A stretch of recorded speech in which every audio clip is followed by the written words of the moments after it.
Good evening, and welcome to my study. My name is Ron, I'm your host, and this is a channel where we do a daily devotional. Keep the armor of God on,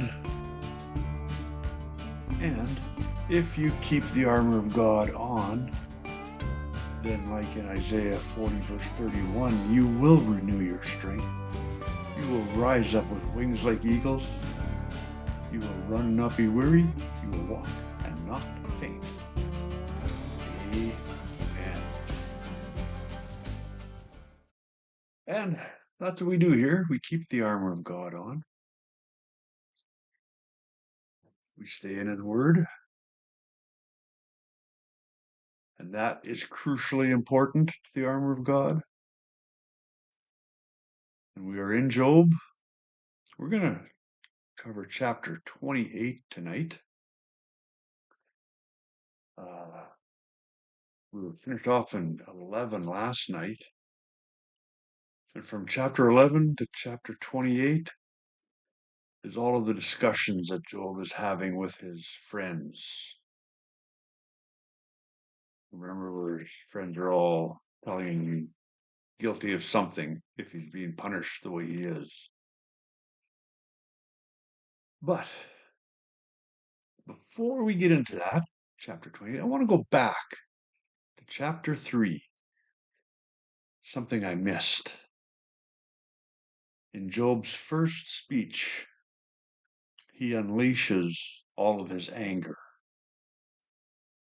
At last Job spoke, and he cursed the day of his birth. He said, "Let the day of my birth be erased, and the night I was conceived. Let that day be turned to darkness. Let it be lost, even to God on high, and let no light shine on it. Let the darkness and utter gloom claim that day for its own. Let a black cloud overshadow it, and let the darkness terrify it. Let that night be blotted off the calendar, never again to be counted among the days of the year." And it goes on and on. He unleashes his anger. But here's the kicker. Right at the end of the chapter,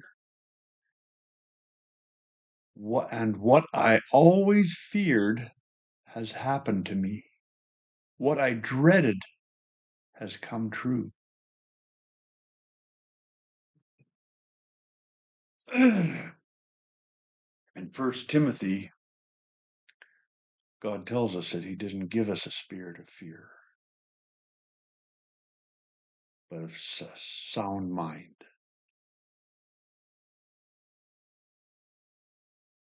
That was a huge mistake of Job's. He should not have been fearing.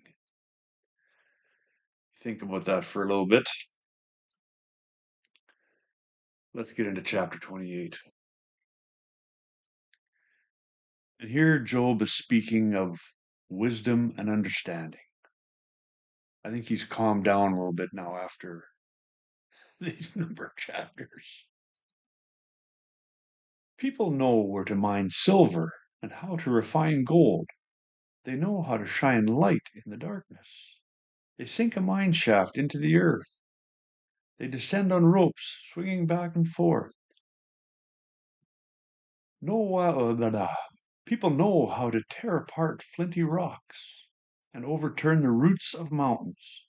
They cut tunnels in the rocks and uncover precious stones. They dam up trickling streams and bring to light the hidden treasures. But do people know where to find wisdom? Where can they find understanding? No one knows where to find it. For it is not found among the living. It is not here, says the ocean, nor is it here, says the sea. Wisdom is more valuable than gold and crystal. Precious peridot from Ethiopia cannot be exchanged for it. But do people know where to find wisdom? Where can they find understanding? It is hidden from the eyes of all. God alone understands the ways of wisdom.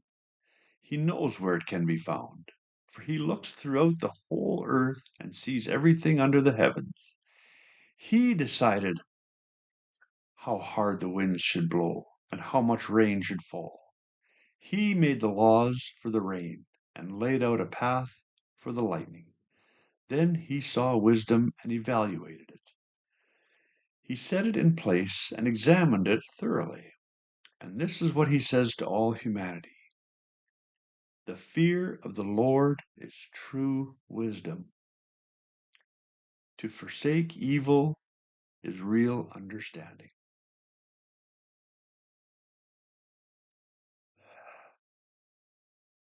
It's all here, right in this book.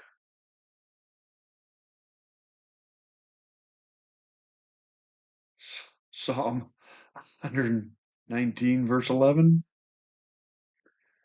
I have thought much about your word, and I've hidden it in my heart so it would keep me from sin.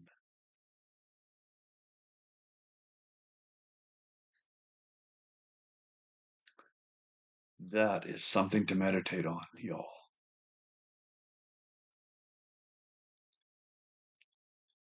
Stay in the Word. If you don't like my approach to a daily devotional, there's many out there on YouTube. Go find one that suits you better if you don't like this one. But I'm going to keep doing this every day. So, God willing, we'll see you tomorrow. The word of the day is still malevolent.